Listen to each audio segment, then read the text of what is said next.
The event was about learning of the course structure. We learned about what the professors are like and how the exams work. So we learned about colloquiums, essays, presentations. So overall, it was really good.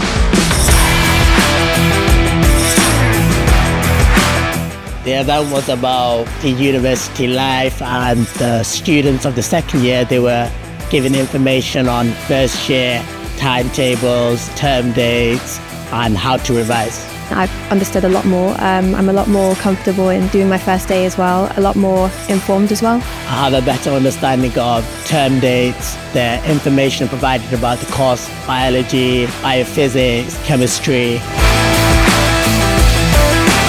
Some of the things that I didn't know before were how the exam structure works, what colloquiums are, just what the entire school offers, what nearby shops there are, and different routes, transportation, that sort of stuff. I learned that some exams are oral, some are written, some are 1,000-word essays, and it depends on your professor and what he or she sets for you.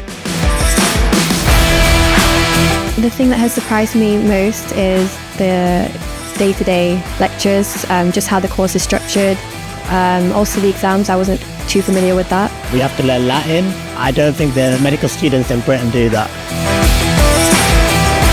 The thing I enjoyed most about the information event was getting to know how the professors are like, knowing that I could go and talk to them whenever I need. It's been very helpful. What I enjoyed the most about the information event was the visa process and how it goes through, and meeting new friends.